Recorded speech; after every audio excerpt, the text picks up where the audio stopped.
Hey, it's summertime, so maybe you're entertaining. You're looking for some great items for your patio.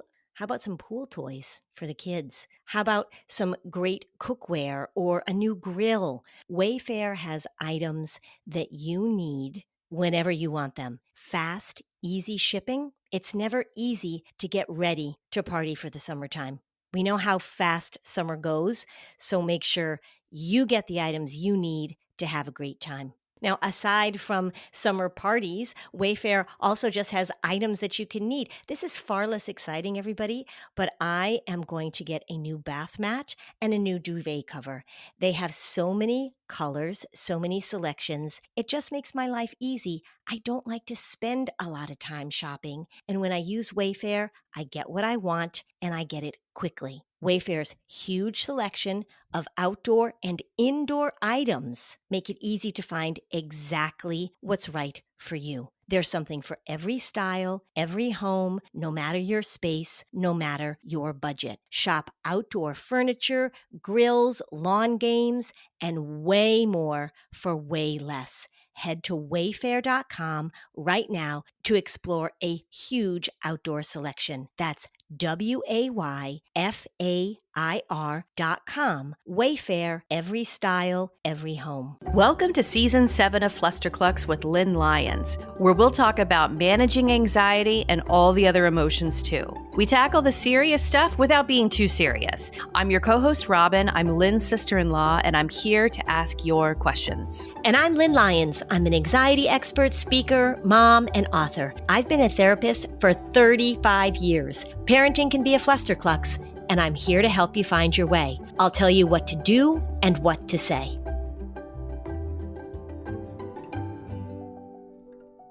Hey everybody, it's Lynn. We're doing an in-session episode, which are one of my favorite things to do. I have with me two parents. They have a daughter, and they reached out to me because they're having some difficulties. So they are on the podcast today. I don't know them. We just met before I started recording. They gave me a little bit of information about their daughter. And so we're just going to dive right in to what a therapy session is like with me, a consult is like with me. And these two parents have been incredibly generous to share their story and to hopefully be interesting, but also to help other people who I'm sure have similar struggles. So today we have with us Sam and Vincent. They have a little 6-year-old daughter named Jody.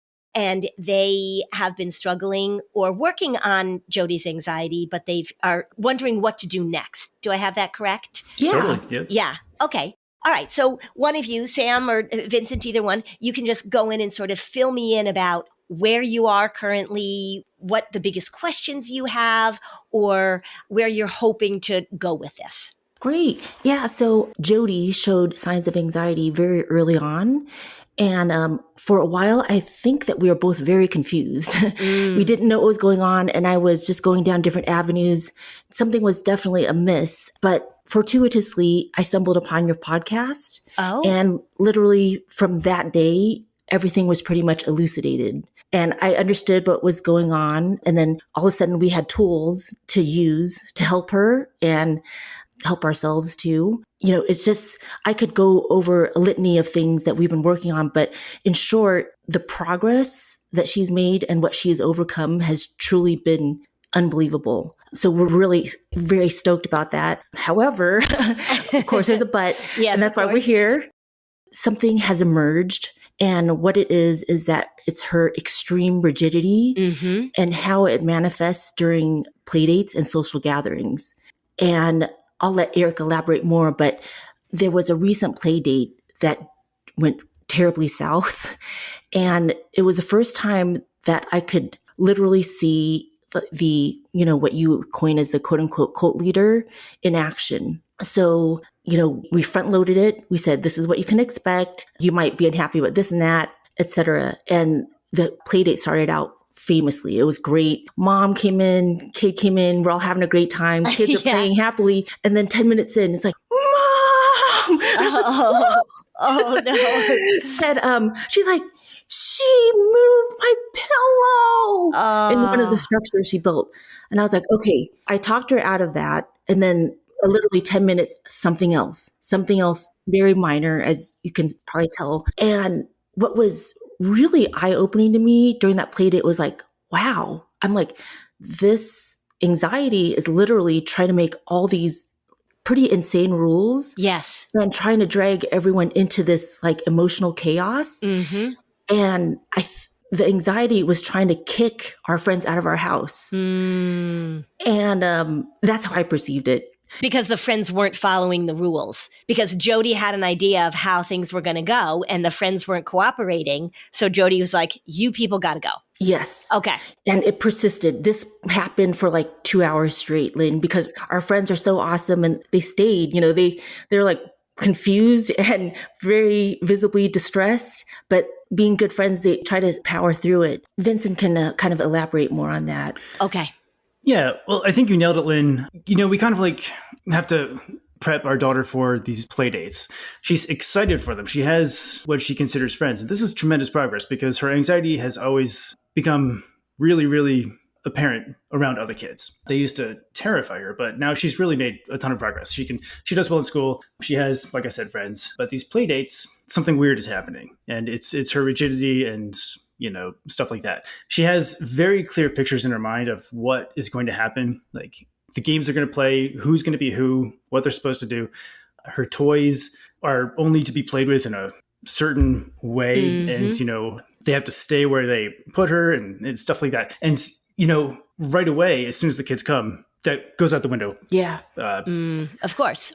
Because the kids don't know the rules. They don't play according to the rules. And so whenever things go off script, she kind of freaks out and it becomes a problem. Yeah. And I didn't ask you at the beginning, but are there other children in the home or is just Jody? It's just her. And how is she when she's playing with you guys? Like if you guys, the three of you were playing a game or you're going to play hide and seek or whatever, how does it go? Adults are never the problem. She prefers to hang out with adults because adults follow the rules. Ah. She really is kind of a little bit of a dictator when we're playing. It's the same sort of thing that she does with kids. You have to play a certain way. This is who you are. This is what you do. This is how you walk. This is, where you sit. And adults, at least me and Sam, we follow the rules. We adapt how we're playing according to what she's saying, and things go fine. Okay. So that's why she likes adults. Okay, so she's pretty used to this is how the game is going to go and being in charge, and you guys are pretty cooperative. Tell me about at school, tell me about any reports that you've gotten from teachers or other adults about how she does at school. Great. So enrolled her into preschool at 3 and really did not interact with kids at all. Very little communication between her and the children. She did warm up and then she was communicating well with teachers, but played solo, did not participate, did not play with other children at all. And what she used to say when she was younger was, I'm not really into kids. And then as time progressed and we worked with her, she started to play more with kids. They started to speak to them and has made tremendous progress there. However, I did just recently ask her, I said, at recess, do you play with kids? And she goes, not really. When kids speak to me, it makes me nervous. So I think she has made tons of progress, but for the most part, plays independently. Mm-hmm. Okay. And would she go to a birthday party or some other kind of gathering? How does that go? It tends to be like the larger the crowd, the better. Uh-huh. The real problems sort of manifest in smaller groups, like play dates, like 1 or 2 kids. But in class and at birthday parties, she does fine. Yeah. And maybe because she doesn't really think that she has the role of being in charge. If she's at a birthday party with 10 other kids, it's like she doesn't really even assume that she's going to be the dictator of that group. Is that kind of how it feels? That could very well be it. Yeah. Uh-huh. Yeah. Okay. And she just kind of goes off and does her own thing. Okay. But at the same time, too, when she is, quote unquote, she's maybe overwhelmed or bored, she'll pretty much demand to leave and has no flexibility in staying. It's just like pretty much like she wears us down. We're like, we got to leave. When she's done, she's done. Yes. Yeah. Okay. Can you tell me a little bit about the other signs you were seeing that you didn't know what they were, but now you're beginning to understand them? Is that this is an anxious child? It really came to the forefront early on with other kids. Mm-hmm. At the playground, when other kids would approach her, she would recoil in fear. She would hide behind us, and she just would tolerate none of it. And this went on for a very long time. Mm-hmm. And when we enrolled her in preschool, there were serious separation anxiety issues. Okay. She wouldn't go in, and we had to kind of do this weird thing. She kind of developed this coping mechanism when we enrolled her in preschool. She would kind of assume like an alter ego. Every morning before she went into class, we had to, or she would choose who she was going to be. It was always a character from a cartoon that she was watching. It would be like Marshall from Paw Patrol or something like that. And so we had to walk in and talk to the teacher and tell her that she was Marshall today. And then she was fine because she wasn't herself. And so she was able to go in. See, she was like wearing a mask, like a costume all the time. And that helped her. Mm-hmm. And would she stay in that character for the whole day? She would. Oh, yes. Okay.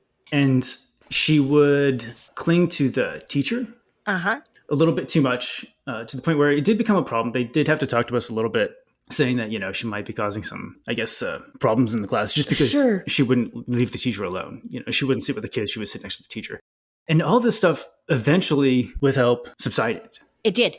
It did. So it's gotten much, much better. It's really because we use your tools. Yeah. And that's the only thing that has given us results. Okay. And so tell me, and then other people who are listening, because there are people, I can hear them, they're saying right now out loud, what tools? What tools? Sam, tell us the tools. So tell everybody what you guys did. So we named her worry. We externalized her worry. We talked to the worry. We said, we know when to expect him. And for her, it was a competitive thing. So we're like, we're not going to let him be the winner. He's not going to be the boss. And you are the boss. And not proud of this, but we rewarded that. We said, if you can beat the worry bug today, there's going to be a prize at the end of the day or the end of the week. And it really worked very quickly. Mm-hmm. It was shocking. To sort of get the ball rolling and to get some momentum, a little rewarding is not a horrible thing. If then it becomes that she's not going to do anything unless you promise her a reward, that's when it becomes a problem. But sometimes kids need a little bit of an incentive just to sort of go along so that they can develop the skills. So that's not a horrible thing. Usually I like little rewards, right? So we're not going to say like, you're going to get a $400 Lego set, but maybe you get a little something because it keeps them interested. And rewards with kids, when people come up with reward charts and this and that, the longest that usually people stay kind of interested in that is about 2 weeks. So it falls off anyway. But don't feel so bad about that, Sam. Don't say, oh, we shouldn't admit this. That's what parents do to kind of get the momentum going. And it worked for you guys. So good. Yeah. How's the separation anxiety? It's gotten much better. Yeah. Yeah, I'd say there's not much anymore. Yeah. Very little, if any. Okay. And tell me about bedtime. Bedtime, we have a routine. It's not a huge problem. There's no separation anxiety or anything like that. Okay. Now, at least, but there was. There was. Yes. Okay. But you've made progress on that too. Yes. Okay. So now does bedtime now look like go up to bed, get tucked in, maybe read a story, do your routine, good night, I love you, and then you guys leave and she falls asleep? Yes. All right. Way to go. Thanks. Yeah. It was a huge feat. Because prior to that, was it long and drawn out? And were you lying down in the bed with her and staying in the room and all that kind of stuff? All the things. And then, she'd come to our room numerous times to wake us up. We experimented with a lot of different tools and yeah. Yeah. Okay. All right. So you guys have done a great job. And it sounds like in order for you guys to have this much success, that you guys have been pretty consistent. Yes. Not perfectly, but yes. Yes. Perfect is hard, but consistent for the most part.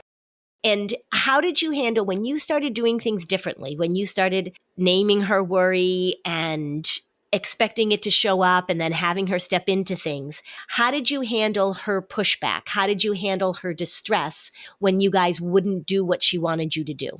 So this is wherein lies, I think, the problem. Okay. That we would follow her rigid rules. If it was swimming, that was another hurdle we've overcome.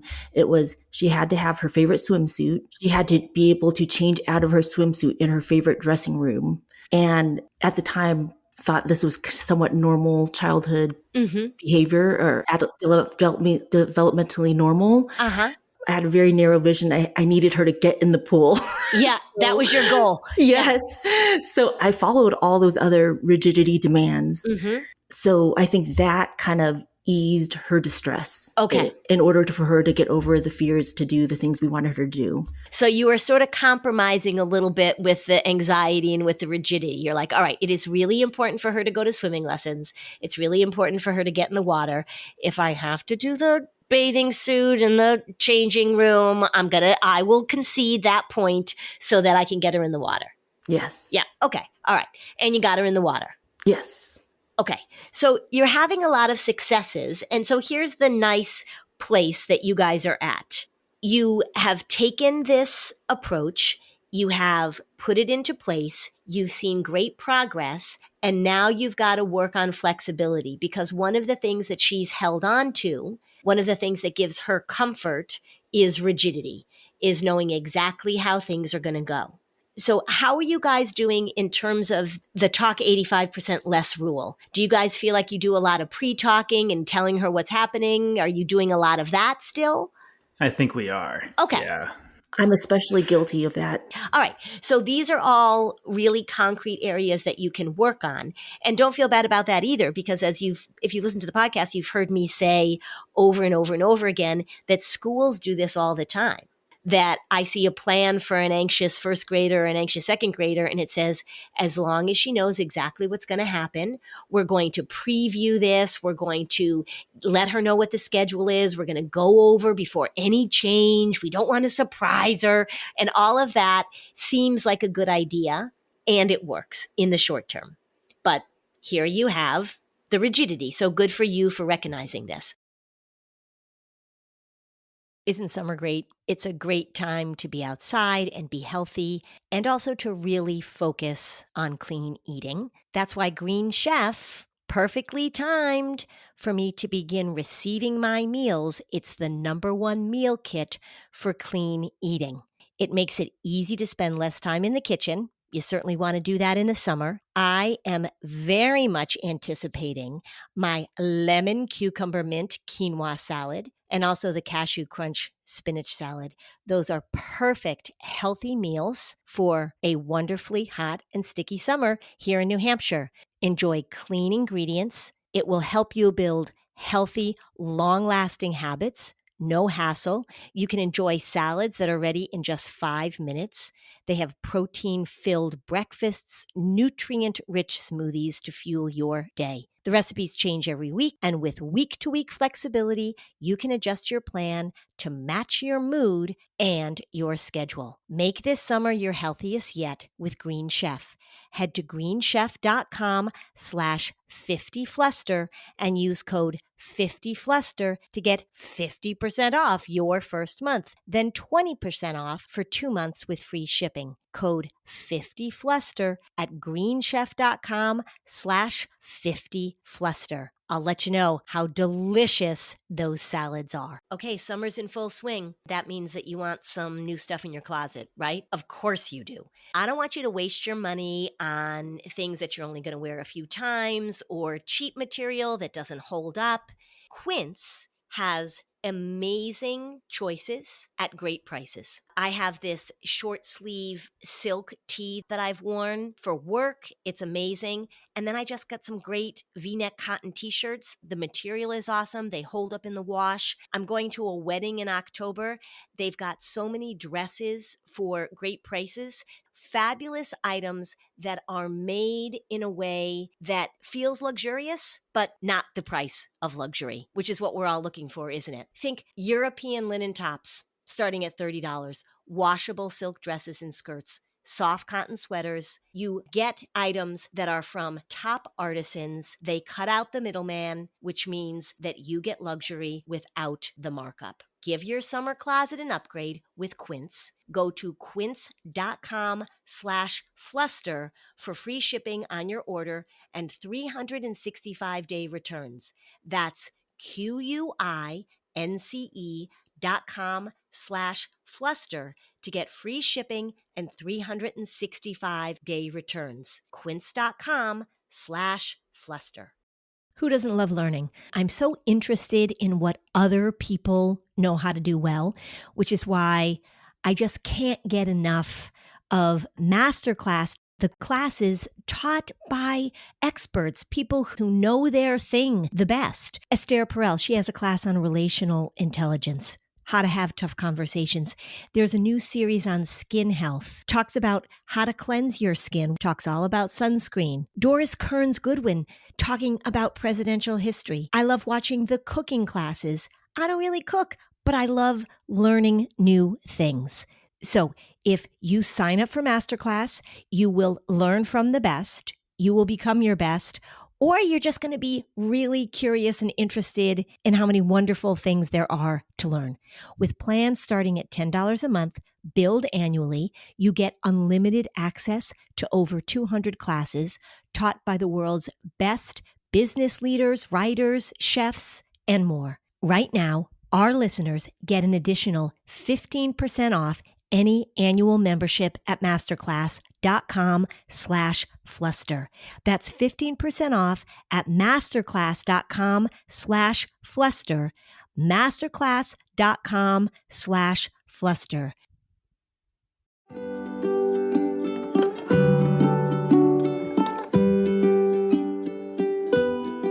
Okay, we're back.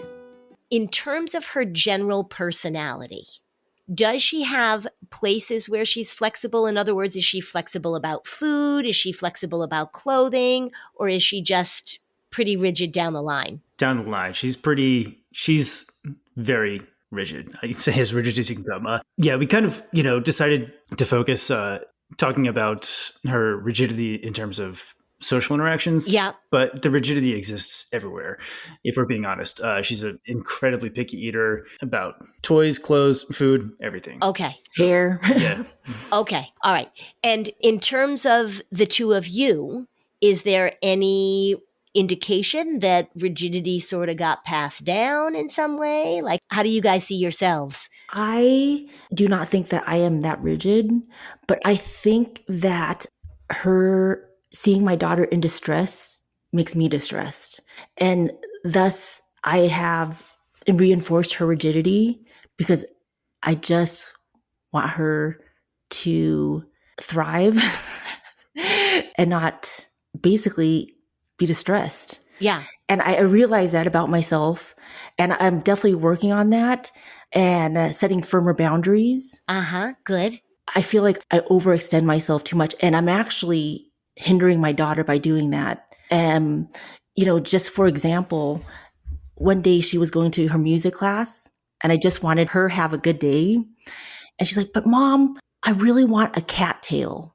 And so I pulled out an old robe and I sewed her a cattail. And by the time I got her to music class, I was almost resentful. I was like, I lost my morning because I sewed this cattail. And I realized like I need to be able to feel more comfortable with her distress because I'm actually hindering her and hurting her. Yeah. And that becomes the paradox of it, isn't it? Is that you say, I really want her to thrive. I want her to enjoy things. I want her to do things. I want her to be happy. And you go about it in a way that ultimately results in a kid who has difficulty adapting to situations or being able to manage. So the thriving sort of gets replaced by, as long as everybody's doing what I want to do, things are going to be cool.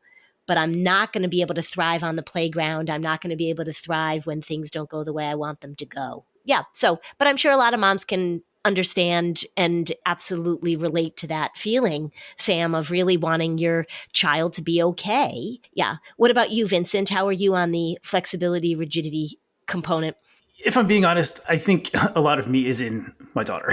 So, that's just the way it works. I know. Yeah. No, I think I'm pretty rigid, but I think I've learned over the many years to be much more flexible. Yeah. Can you relate to some of the things that Jody is feeling, that when you were in school, that it was hard for you to have things go unplanned? Did you like things in a certain way? Looking back, it's hard to say exactly what I was feeling, but I do have memories of, not really interacting with other kids that well. Not that I didn't get along with them. I was just more independent. Like on the playground, I wouldn't play with the other kids. I would just play by myself. Mm-hmm. That sort of thing. So I remember that. I don't remember what I was feeling, but I remember the actions. And I think that's kind of what our daughter is experiencing. Yeah. So you recognize that in her. Okay. So if you talk to her, or have you talked to her about being flexible? And if you have talked to her, how do those conversations go? Does she hear you? What happens? Like after this play date in which she was wanting the other people to leave, what was the post-game analysis with her? She hears it. She understands it. Yes. But she just doesn't want to do it. We started that wall of flexibility that you've discussed, and it actually is working pretty well. But I mean, the rigidity is just so ingrained that it's been a slow process. But she gets it. She will resist, and she'll say things like, I'll use the spaghetti analogy. Yep, cook spaghetti. Cooked spaghetti versus the hard spaghetti, uncooked spaghetti. And she will say, well, if I bite the soft spaghetti, it'll break. Yes. Like, oh, goodness. But she gets it, and she's resisting and fighting it a bit, but it's helping. Okay. And where do you think you guys are making gains in terms of not accommodating the rigidity? It's hard for us too. Yeah. I would say right now, we're probably not doing the best job. No, I think it's just the beginning for me. Okay. I'm taking the steps to do it, but I have a lot of work to do. I have a ways to go. Okay. So the things that you want to work on, particularly Sam, because it makes you upset when she's distressed, is we don't want to overwhelm her. All right, there's a new sheriff in town and all these things you've been doing and all these routines and all these rules, we're just throwing them all out. That's just too much. That's too overwhelming for her. And remember that you guys have been sort of going along with the game. And so the analogy I often use is that, say she was still sleeping in your bed every night and you guys decided, okay, enough of this. She's 6 years old. She's got to get out of our bed. You would think that was a great idea. And she'd be like, but this is working out fabulous for me. I love sleeping in bed with mommy and daddy. I'm so cozy. So just because you're realizing that it's time to stop this pattern, we can't throw it at her in a way that's going to overwhelm her or just make it a battle between the two of you. And plus, why would you want your family life to be miserable? And especially, I know, Sam, from what you're saying, is that you really would have a hard time with that. That wouldn't be fair to you either. So we want to take this in steps. So you've done a good job. The wall of flexibility, fabulous that you're using that. The spaghetti analogy, kids are funny there. She obviously sounds like she's pretty bright and pretty verbal, so she can argue with you about that. But you want to look for opportunities to introduce this concept of flexibility.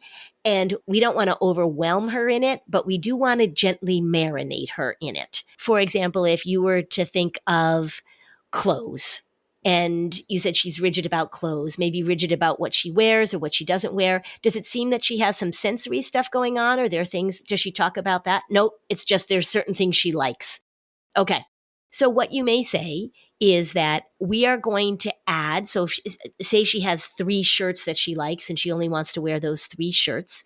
You say, we're going to add 3 more shirts. Instead of wearing 3 shirts, we're going to wear 6 shirts. And even you can say, you're going to wear this shirt and then that shirt's going to disappear. And now we're going to wear this shirt, and talk to her about how it is that people experiment by doing new things, by trying new things. And we're going to step into something that's a little bit different. We're going to try something new. And you can say to her, remember, we tried swimming lessons. You didn't know how to swim and you figured that out. And when you started preschool, you didn't know how to do preschool and then you figured that out. With foods, she's pretty demanding about what she will eat and what she won't eat. She's as picky as it gets. Yeah. Okay. So she eats like 3 things? Basically. Yes. Yeah. Okay. And could I probably guess what those 3 things are? Sure. Pasta? She'll eat pasta. Pasta. Okay. Yep. Pasta. Chicken nuggets. Yep. Dino nuggets. Only dino nuggets. Oh, yeah. Okay. Okay. And what's the 3rd thing? Very random. Japanese udon. Oh, okay. Those are basically the 3 things. Yeah. Okay.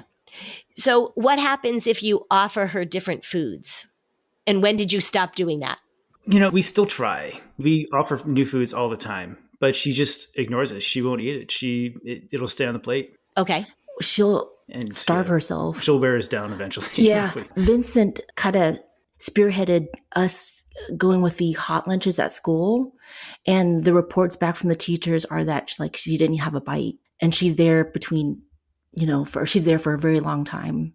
She has snacks, but. Okay. And what does she eat in terms of snacks, or will she eat like sweet foods? Does she like ice cream or? She does. Yeah, she likes sweet foods. Yeah. Okay. So she's picky when it comes to real food, but she's not so picky when it comes to treat food. Yeah, treat food. She likes chocolate ice cream. Yeah. Okay. Is that it? Pretty much. She's still a little bit discerning when it comes to. She is. It's chocolate and chocolate ice cream. Yeah. And she doesn't even like lollipops, or she's just chocolate. Pretty much, yeah. Okay. And has it always been that way, like even when she was a toddler, or did it change? It changed. She was a bit of a champion eater when she was very young. Yeah. And then, yeah, it stopped. Okay. That's very typical. Mm-hmm. It's progressively gotten worse. And I don't know any other child that I've encountered that is as picky as her. She's been on the cusp of staying on her growth curve. She's had to go in for weight checks, and she just always barely passes. Mm-hmm.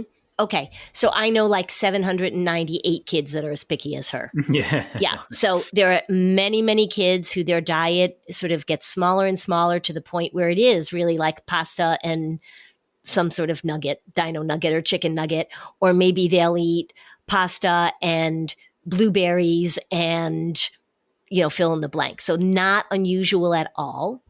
And so you want to keep up offering her different things. When you put it on the plate, you're just going to put a few things on the plate. Will she eat any fruit at all? Occasionally. A banana. Yeah. Occasionally. Uh-huh. Okay. Will she try new things? Not really.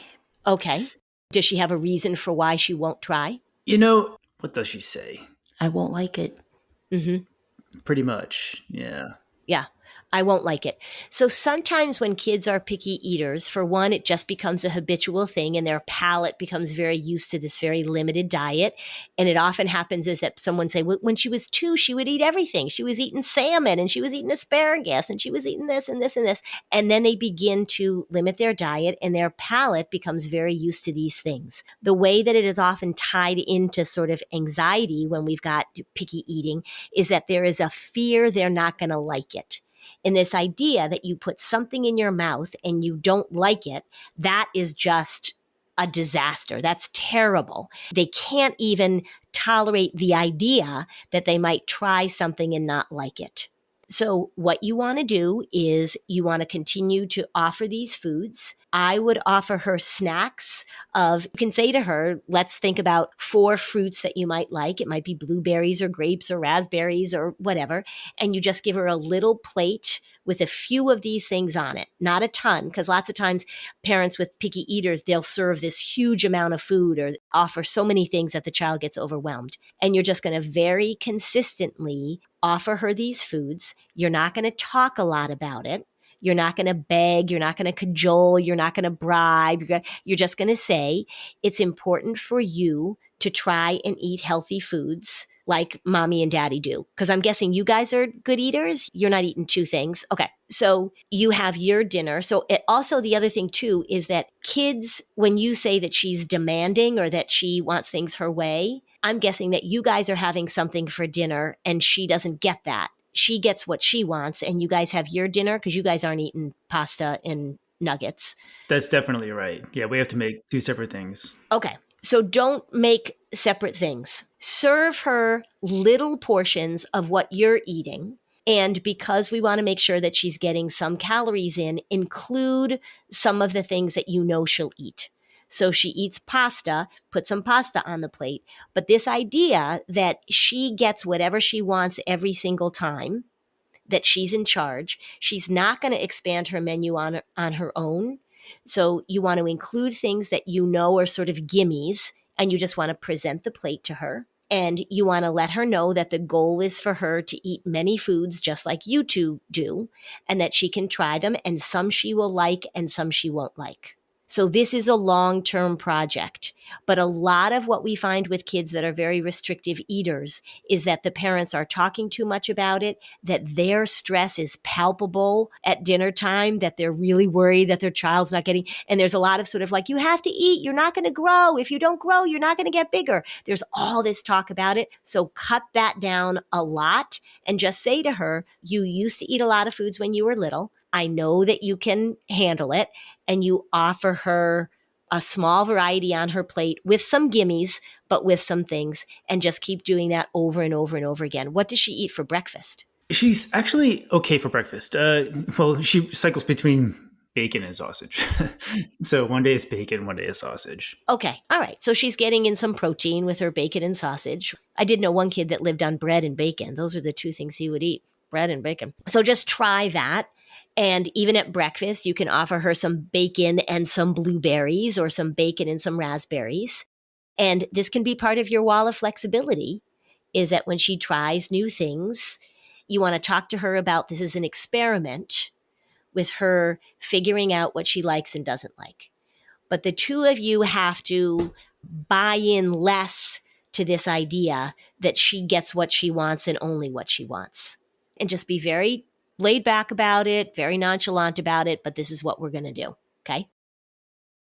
When you were a kid, did you ever save your money to buy something big? Maybe it was a bike or some sort of game. Maybe it was a video console or maybe even your first smartphone. If you want to turn your kids into really responsible savers, kids that know how to use their money and to think about how they want to purchase things, how they want to buy items, Acorns Early makes it easy to teach kids healthy money habits that will stick with them for life. My kids are older and they made some purchases when they were little that, oh gosh, if I could have had Acorns Early, if I had been able to give them this tool to use, I would have been all in. I love that Acorns Early is a smart debit card and a money app that grows kids' money skills. It teaches them independence, autonomy, the ability to plan, to think, to save, to spend in ways that are responsible. If you're ready to teach your kids the smart way to learn, save, and spend, then get your first month on us when you head to acornsearly.com/fluster or download the Acorns Early app. That's 1 month free when you sign up at acornsearly.com/fluster. Acorns Early Card is issued by Community Federal Savings Bank, member FDIC, pursuant to license by MasterCard International. Free trial for new subscribers only. Subscription fee starting from $5 per month unless canceled. Terms apply at acorns.com/earlyterms. Hey, if you're like me, that means that sometimes you just spend money mindlessly. You are ordering things you don't really need. You are going into the grocery store and coming out with things that you really didn't mean to purchase. How many of you have gone into a big box store thinking you need one thing and you come out with 20? Well, if you are serious about paying attention to your money, if you're serious about learning about investing and growing your wealth instead of just piddling it away, then Monarch Money is what will help. You can start managing your finances to build the life you actually want. Without a clear financial picture, financial dreams can feel out of reach, and Monarch makes managing money simple, even during our busy lives. Financial stress is one of the top reasons relationships fall apart. Monarch makes money conversations easier to have. You can share things with your partner. You can even share the information from Monarch with your financial advisor, your tax person, at no extra cost. If you're serious about managing your money, paying attention to what builds wealth, then Monarch is for you. So get control of your overall finances with Monarch Money. Use code FLUSTER at monarchmoney.com in your browser for half off your first year. That's 50% off your first year at monarchmoney.com with code FLUSTER. After Zoomies at the dog park, it's time for Drive Up at Target. In goes a big bag of kibble and one squeaky chicken toy for the good boy. Drive Up that's ready when you are, only in the Target app. Just tap Target.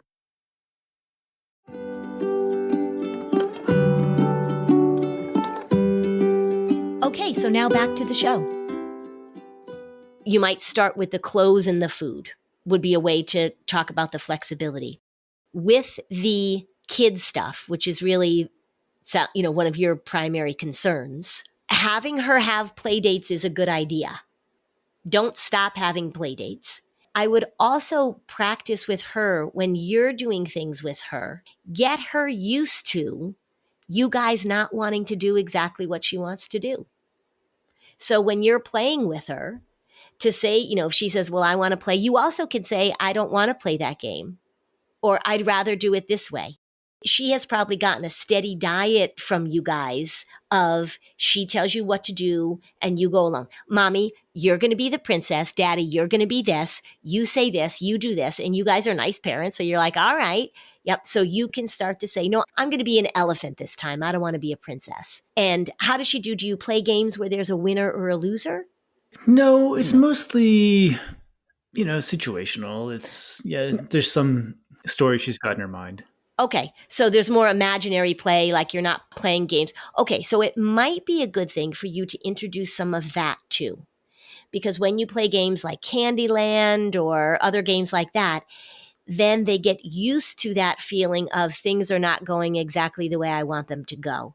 It is very normal developmentally. You're playing a game where you have to roll the dice or you have to pick the card. You don't get the card you want. You don't roll the numbers you want. And they get very frustrated and they don't want to play the game anymore. You're just going to practice that over and over and over again. And when you have play dates, I think what you can say to her is, our goal is for you to play with other kids, and you are going to handle when things don't go the way that you expect. And you might even do a little role play with her. So her friend Annie is coming over, and you say, all right, I'll be Annie and you be Jody, and let's do a little role play. And what happens when Annie wants to play a different game?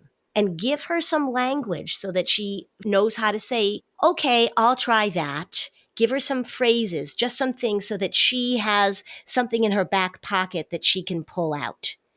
And the other thing you want to talk to her about is handling disappointment, frustration and disappointment. She probably has a low frustration tolerance because she doesn't experience it very often because you guys are doing all you can to make sure she's not frustrated. As weird as this sounds, I want you to bump up the frustration that she experiences a little bit and talk to her about feeling frustrated and feeling disappointed. We feel frustrated when things don't go as planned. We feel disappointed when we don't get what we want. And those aren't great feelings to have, but they're very normal feelings to have. And so you can even say to her, when we go to this play date or when we play this game, I bet you're going to feel frustrated and you're going to feel disappointed. What are you going to say when you feel frustrated? And just come up with some phrases. And it may be as simple as like, oh, I feel frustrated and I don't like it. Or that's disappointing. Or I wish it had gone differently, something like that.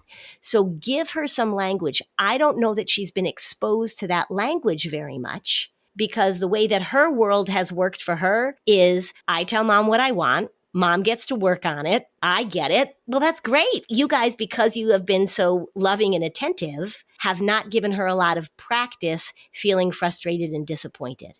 So now she's venturing out into these play dates with other kids who are not going to be as eager to placate. Sometimes what happens in families, if there are kids, there's an older kid who might be bossy and the younger child is the one that like goes along. And so you've got one kid who's really good at being flexible and one kid who's really good at tolerating disappointment because the other one is like, no, this is what we're doing.